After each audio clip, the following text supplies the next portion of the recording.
The study IAS YouTube channel पे आप सभी का स्वागत है। मित्रों, अभी हम विजन आईएएस टेस्ट एक है अपना पॉलिट संबंधित, उसके नेक्स्ट क्वेश्चन करेंगे। 1 से 24 तक हमने पिछले वीडियो में कर दिए थे और जो आगे की क्वेश्चन है वो अभी हम करेंगे। इसमें हमारा 25 नंबर क्वेश्चन ये कह रहे हैं, world employment and social outlook reports 2022 को प्रकाशित किया गया है। मित्रों, आपको बताना है जो रिपोर्ट्स हैं ये किसके द्वारा प्रकाशित की जाती हैं। एक सरल सवाल है, आपको याद होना चाहिए। इसमें पहला कह रहा है, इंटरनेशनल ऑर्गेनाइजेशंस ऑफ एम्प्लॉयर द्वारा, अंतर्राष्ट्रीय श्रम संगठन के द्वारा, संयुक्त राष्ट्र आर्थिक एवं सामाजिक परिषद द्वारा, अंतर्राष्ट्रीय मुद्रा कोष द्वारा। आपको बताना है इसमें से कौन सा कथन सत्य है। मित्रों, इसमें पहली बात तो है आपको सीधा आना चाहिए, फिर भी आप इसमें कॉमन सेंस ऐसे लगा सकते हैं कि ये एम्प्लॉयमेंट से संबंधित रिपोर्ट है, तो आईएमएफ तो कर भी नहीं सकता है, ये आपको ध्यान रखना चाहिए। ये आईएमएफ ऐसी कोई रिपोर्ट नहीं कर सकता जारी जो एम्प्लॉयमेंट से संबंधित हो, वो तो वित्तीय मामलों से संबंधित होती है, ऐसी रिपोर्टें जारी करता है। तो आपको थोड़ा बहुत कॉमन सेंस होना चाहिए। तो हमारा डी तो कैंसिल हो गया। अब ये कह रहा है संयुक्त राष्ट्र आर्थिक और सामाजिक परिषद। मित्रों, आपको ये भी पता होना चाहिए, नहीं है तो मैं बता देता हूँ। जो सामाजिक और आर्थिक विकास के परिदृश्य को प्रदर्शित करती हैं ये परिषद, इस दृष्टि से देखें तो ऐसी रिपोर्ट श्रम से संबंधित ये भी जारी नहीं कर सकती है। आपको ये तो पता होना चाहिए। दोनों कथन तो आप कॉमन सेंस से निकाल सकते हो, अगर आपको कुछ ध्यान नहीं है। अगर ध्यान है तो सही है, हाँ इसका सही ऑप्शन लगा लो। लेकिन आपको अगर कुछ भी इसके बारे में पता नहीं है, फिर भी थोड़ा कॉमन सेंस लगाने की सोचना चाहिए, क्योंकि आपको आंसर तो देना पड़ेगा। इस दृष्टि से देखें तो हमारा सी ऑप्शन कैंसिल हो गया, डी तो कैंसिल हो गया। ये तो आप मान के चलो हो ही नहीं सकते। अब इसमें 50-50 आप कंफ्यूज हो गए, या तो आपके हिसाब से पहला ऑप्शन हो सकता है या बी हो सकता है। तो मित्रों, आपको इसका सही बता देता हूँ, इसका सही ऑप्शन तो बी है। आपको ये ध्यान रखना चाहिए, और अंतर्राष्ट्रीय श्रम संगठन के द्वारा ये जारी की जाती है। इस दृष्टि से इसका सही आंसर ऑप्शन बी हो गया। इस हिसाब से आप एलिमिनेशन से कितने क्वेश्चन के नज़दीक पहुंच सकते हैं। देखो, एलिमिनेशन मेथड आपको पूरा आंसर नहीं देता, बट आप उस आंसर के बहुत करीब पहुंच सकते हो, और उसके बाद आपकी संभावनाएं ज़्यादा रहती हैं।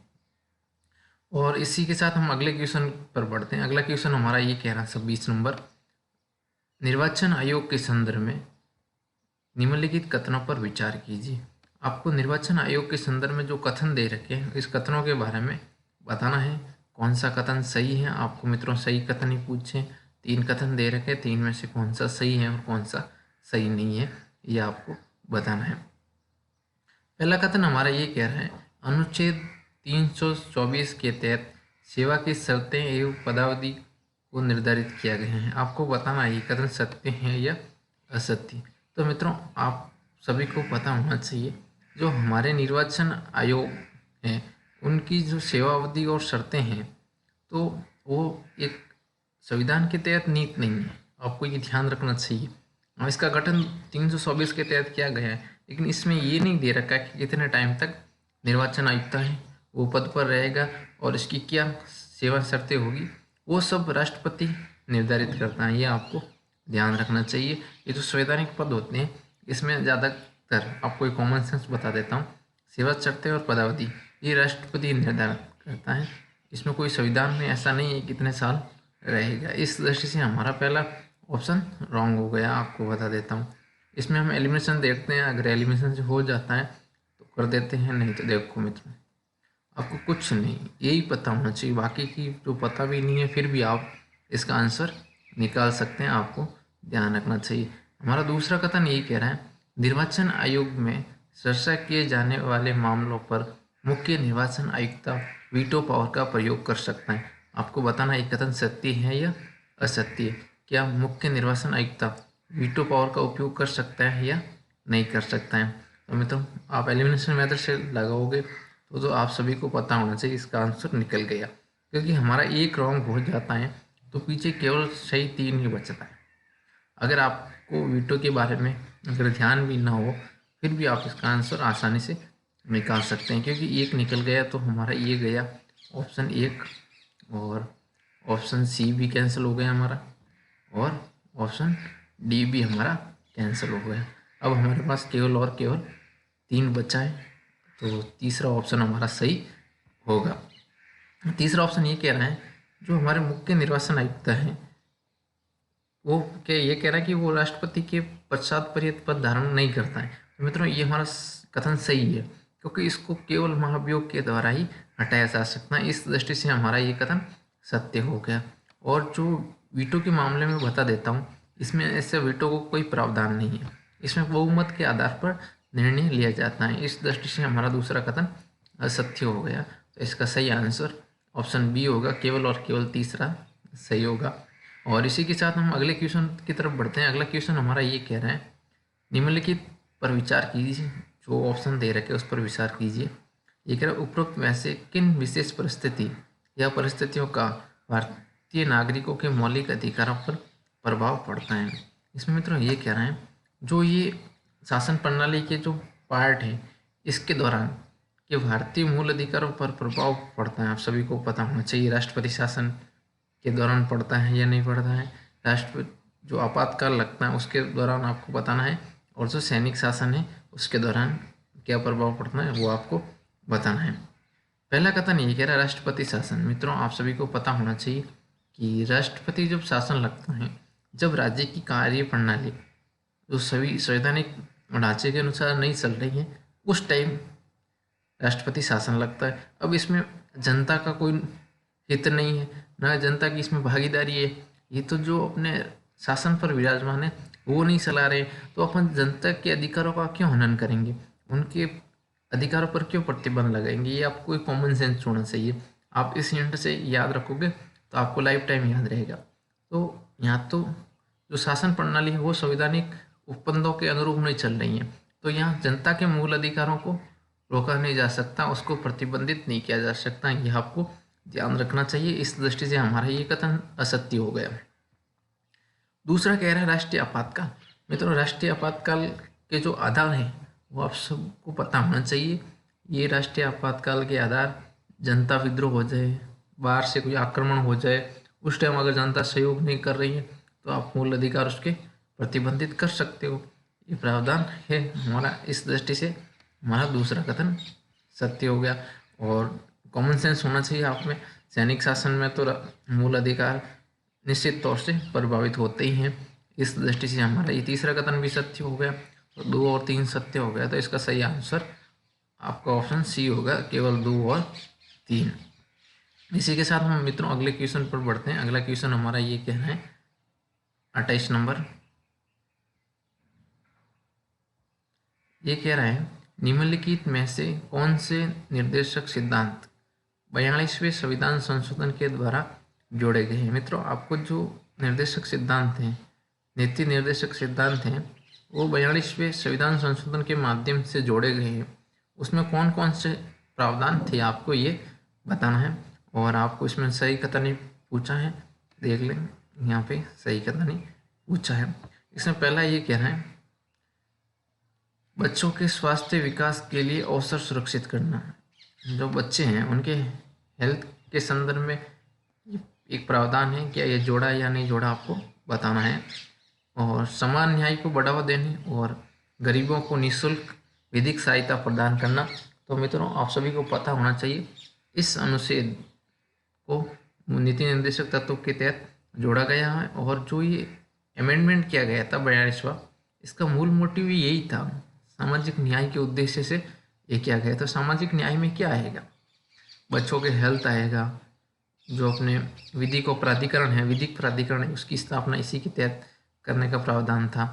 जो ये अपने न्यायालय में जो गरीब तबके के लोग हैं उनको निःशुल्क विधिक सहायता उपलब्ध कराना, ये भी इसी में प्रावधान था। आपको ध्यान रखना चाहिए। इसका मेन मोटिव यही था, सामाजिक न्याय को बढ़ावा देने के उद्देश्य से निःशुल्क विधिक सहायता प्रदान करना, इसका मेन मोटिव था अमेंडमेंट का। इस दृष्टि से देखें तो हमारा दूसरा कथन असत्य हो गया, दूसरा कथन सत्य हो गया। तीसरा कथन ये कह रहा आयु, प्रतिष्ठा, सुविधाओं और अवसरों में असमानता को कम करना। मित्रों इसके बारे में आपको बता देता हूँ, ध्यान रखना चाहिए। अगर आपको ध्यान नहीं है तो जो असमानता को कम करने का प्रावधान है ये 44वें संविधान संशोधन के द्वारा किया गया है, न कि इस संविधान संशोधन के द्वारा आपको ध्यान रखना चाहिए। तो आपको ऐसे ध्यान रख ले, 4 और 4 दोनों कॉमन सब्जेक्ट है, तो कॉमन सब्जेक्ट का समान अंकों के साथ आप जोड़ दीजिए, असमानता को समानता के साथ जोड़ दीजिए। देखो 4 4 दोनों समान है और इधर असमानता है, ऐसे करके आप इसको याद कर सकते हो। इस दृष्टि से ये 44वें संविधान संशोधन के तहत हुआ गया, तो इसको आप नेगलेक्ट कर सकते हो, ये इसका सही आंसर नहीं होगा। और आपको ये भी ध्यान रखना चाहिए, हिंदी भाषा के विकास को बढ़ावा देना। तो मित्रों ऐसा इस टाइम कोई प्रावधान नहीं था हिंदी भाषा के विकास के संदर्भ में, इस दृष्टि से हमारा 4th ऑप्शन भी रॉन्ग हो जाता है। और ऑप्शन 1 है जो बच्चों के हेल्थ की बात करें मित्रों, ये प्रावधान इसमें था, आपको ध्यान रखना चाहिए। इस दृष्टि से हमारा 1 और 2 कथन सत्य हो गए, तो इसका सही आंसर हो गया ऑप्शन ए, केवल 1 और 2। अब हम नेक्स्ट क्वेश्चन की तरफ बढ़ते हैं। अगला क्वेश्चन हमारा ये कह रहे हैं, निम्नलिखित में से कौन राष्ट्रपति के पश्चात पर्यत पद धारण नहीं करता है। मित्रों आपने पहले भी इसका आंसर दिया है ऊपर, उसको आधार मानते हुए आप इसका आंसर आसानी से निकाल सकते हैं। अगर आप सही ढंग से आपको एक याद हो तो भी आप इसका आंसर निकाल सकते हो। आपको ये बताना है कि ऐसे कौन से पद हैं, आपको देखो ये याद रखना चाहिए, सही पूछा है कि इसमें सही कौन सा है, ये बताना आपको कि इसमें ऐसे कौन से पद हैं जो राष्ट्रपति के पश्चात पर्यत पद धारण करते हैं और कौन है नहीं करते हैं। आपको सिर्फ जो नहीं करते हैं वो बताना है। जो ऐसे पद हैं जो किसी विधि के द्वारा ही निष्कासित किए जा सकते हैं, ना कि राष्ट्रपति जब चाहे उसको हटा सकता है, आपको ये बताना है।